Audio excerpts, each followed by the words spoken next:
امام حسین علیہ السلام کی 4 سال کی شہزادی سیدہ سکینہ کے ساتھ جو ظلم ہوا، ایسا ظلم کسی امت کے لوگوں نے اپنے نبی کی نواسیوں کے ساتھ نہیں کیا ہوگا۔ امام حسین علیہ السلام نے فرمایا، مجھے وہ گھر اچھا نہیں لگتا جہاں سکینہ اور رباب کربلا سے لے کر شام تک ایسا ظلم تھا جو مسلمانوں نے سیدہ سکینہ کے ساتھ نہ کیا ہو۔ جب بابا سے لپٹ کر رونے لگتی ہیں، امام حسین علیہ السلام شہزادی سکینہ سے بہت پیار کرتے ہیں اور 4 سال کی معصوم بچی کو سیدہ زینب کے حوالے کرتے ہیں، تو سیدہ زینب اور سیدہ کلثوم اور تمام اہل حرم امام حسین علیہ السلام سے لپٹ کر رونے لگے۔ امام حسین کی رخصت پر ایک قیامت کا سماں تھا، یہاں تک کہ یزیدی لوگ 10 میل پیچھے ہو گئے۔ بالآخر زخموں سے چور چور ذوالجناح پر سوار ہیں، کہیں سے آواز غیب آئی، پلٹ اے نصف مطمئنہ پلٹ، اے حسین میں تجھ سے راضی ہوں، تو مجھ سے راضی ہو جا۔ بس حکم خدا سے امام حسین نے ذوالفقار کو بیان میں رکھ لیا کہ اتنے میں سارے یزیدیوں نے ایک ساتھ حملہ کر دیا۔ سنان ابن انس نے ایک ایسا تیر مارا، آپ تھوڑے سے زمین کی طرف گرنے لگے، اتنے میں حرملہ نے آپ کی پیشانی پر ایسا تیر مارا کہ آپ زمین پر گر گئے۔ آپ کے گرتے ہی میدان کربلا میں زلزلہ آ گیا، آپ کے گرتے ہی عرش خدا ہل گیا، دیوار کعبہ بیٹھ گئی، اللہ اکبر، ہر طرف یزیدی لشکر تھا۔ سیدہ سکینہ نے لوگوں سے پوچھا، میرے بابا کہاں ہیں؟ ان میں سے ایک ظالم بولا، تمہارے بابا کا نام کیا ہے؟ جیسے ہی سیدہ سکینہ نے فرمایا حسین، تو اس ظالم نے ایک تیر نکالا اور امام حسین کو تیر مارتے ہوئے بتایا کہ دیکھو یہ تیرا بابا ہے۔ سیدہ سکینہ دوڑتے ہوئے اپنے بابا تک پہنچی، آپ اپنے بابا کے سوکھے گلے پر خنجر چلتے ہوئے دیکھ رہی تھیں۔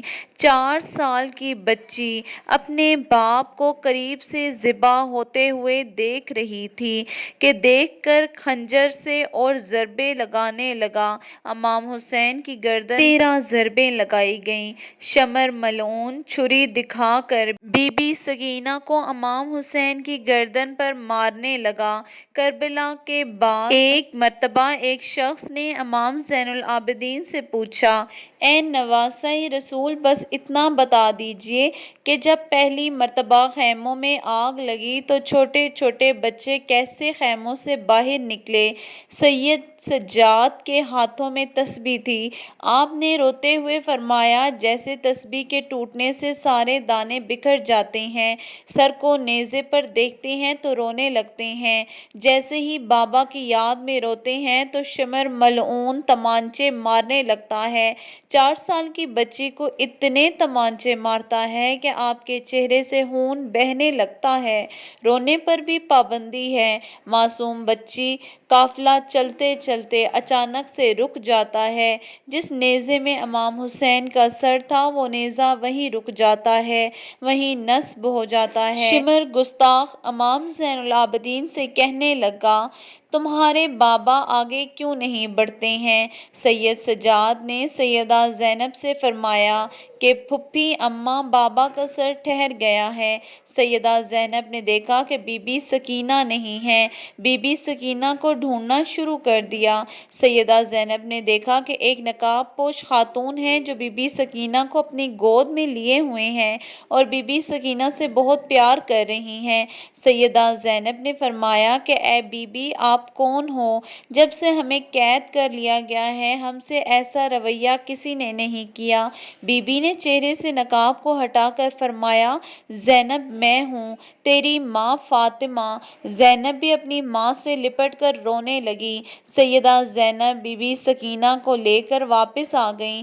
واپس آتے ہی شمر بی بی سکینہ کو تمانچے مارنے لگا، کہنے لگا کہ تمہاری وجہ سے پورا قافلہ رکا ہوا تھا، تمانچے لگتے ہیں۔ بی بی سکینہ چچا عباس کو یاد کر کے رونے لگیں۔ وہ شیطان نما انسان شمر ملعون نے بی بی سکینہ کو اونٹ کی پشت پر سے باندھ دیا۔ بی بی سکینہ کو رسی سے باندھ دیا اور تمانچے مارتے ہوئے کہنے لگا کہ اب قافلہ نہیں رکے گا اور مجھے جلدی سے جلدی یزید کے دربار پہنچنا ہے اور وہاں پر انعام لینا ہے۔ حسین کے سر کو میں نے ہی قلم کیا تھا، مجھے سب سے زیادہ مال و دولت ملے گا۔ جیسے ہی قافلہ شام پہنچا یزید کے دربار میں، یزید کہنے لگا اپنے سپاہیوں سے پیچھے کون ہے؟ انہوں نے کہا کہ یہ علی کی بیٹیاں ہیں۔ پھر پوچھا کہ یہ چھوٹی بچی کون ہے؟ ان لوگوں نے کہا کہ یہ سکینہ ہے، حسین کی بیٹی ہے۔ سیدہ سکینہ دربار یزید میں اس طرح سے کھڑی تھی، جب آپ کا ایک پیر اوپر ہوتا تو دوسرا نیچے، اور جب دوسرا اوپر ہوتا تو پہلے والا نیچے۔ یزید یہ دیکھ کر کہنے لگا سکینہ تم اس طرح سے کیوں کھڑی ہو؟ سیدہ سکینہ نے کہا کہ تمہارے سپاہیوں نے ہماری رسیوں کو اتنا شدید باندھا ہے کہ ہم ایک ساتھ دونوں پیر کو بھی نیچے نہیں رکھ سکتے۔ یزید کہنے لگا کہ رسیوں کو کھول دو، اور بی بی سکینہ سے کہنے لگا کہ ہم نے سنا ہے کہ تمہارے بابا تم سے بہت پیار کرتے تھے، بابا سے ملنا چاہو گی؟ بس اتنا کہا کہ یزید نے اس دشت پر سے کپڑا ہٹا دیا۔ سر حسین دیکھتے ہی بی بی سکینہ روتے روتے آگے آ رہی تھیں۔ یزید کہنے لگا کہ ایسے نہیں سکینہ، میں تمہاری محبت کا امتحان لوں گا، تم وہیں سے پکارو، دیکھتے ہیں کہ کیا تمہارے بابا کو تمہارے پاس آئیں گے۔ بی بی سکینہ نے روتے روتے پکارا، بابا میری محبت کا امتحان ہے، میرے پاس آ جائیں۔ بس بی بی سکینہ کا اتنا ہی کہنا تھا کہ سر حسین اٹھا اور بی بی سکینہ کی گود میں آ گیا۔ سیدہ سکینہ امام حسین کے رخسار پر رخسار رکھ کے رونے لگیں۔ یزید نے اپنے سپاہیوں کو حکم دیا کہ سب کو زندان میں قید کر دو۔ تمام اہل بیت کو زندان میں قید کر دیا گیا۔ زندان کے ایک گوشے سے جب پرندے آتے جاتے تھے تو بی بی سکینہ اپنے بھائی زین العابدین سے پوچھتی تھیں کہ بھیا یہ پرندے کہاں آ جا رہے ہیں؟ انہوں نے فرمایا میری بہن سکینہ وہ اپنے گھر آ جا رہے ہیں۔ اس پر سیدہ سکینہ نے فرمایا بھائی ہم کب اپنے وطن جائیں گے؟ اور امام حسین کو یاد کرتے کرتے روتے روتے بے ہوش ہو گئیں۔ بی بی سکینہ نے اپنے بابا کو خواب میں دیکھا، مولا حسین آپ کو لینے آئے ہیں۔ سیدہ سکینہ نے بابا سے کہا کہ آپ کہاں چلے گئے تھے؟ آپ کے جانے کے بعد میرے گوشوارے چھین لیے اور مجھے اتنے تمانچے مارے، بابا اب آپ مجھے چھوڑ کر نہ جانا۔ امام حسین نے ہاتھوں کو پھیلا کر فرمایا آ جاؤ میری سکینہ۔ جیسے بی بی سکینہ کی خواب سے آنکھ کھلی، سیدہ سکینہ نے اہل حرم سے سیدہ زینب سے اور سب سے کہا مجھے بابا لینے آئے ہیں۔ یہ سنتے ہی سب رونے لگتے ہیں۔ زندان میں رونے کی آواز بلند ہو گئی۔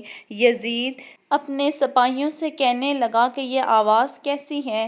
سپاہی کہنے لگتا ہے کہ وہ حسین کو یاد کر کے رو رہے ہیں۔ یزید سپاہیوں سے کہنے لگا کہ ایسا کرو انہیں حسین کا سر دے دو تاکہ وہ آواز نہ نکالیں اور میں سکون سے سو جاؤں۔ یزید کے حکم سے سپاہیوں نے سر حسین کو اہل بیت کو دے دیا۔ امام حسین کا سر ملتے ہی سب رونے لگے۔ سیدہ سکینہ کو جگایا، بابا کا سر سیدہ سکینہ نے جو اپنے پہلو میں پایا تو سر حسین کو اپنی گود میں لے کر بی بی سکینہ 4 سال کی معصوم اتنا روئی اور روتے روتے بابا کی یاد میں ہی دنیا سے چلی گئی۔ اللہ اور اس کے رسول اور اہل بیت جانتے ہوں گے کہ کس غربت کے عالم میں زندان میں آپ نے حالت بیماری میں سکینہ کی قبر بنائی اور کیسے بنائی ہوگی۔ یا اللہ امام حسین کی یتیم سیدہ سکینہ کے مصائب کو سن کر جس کی آنکھوں میں آنسو کا ایک قطرہ بھی آ گیا، ان آنسوؤں کو قبول و منظور فرمانا، آمین یا رب العالمین۔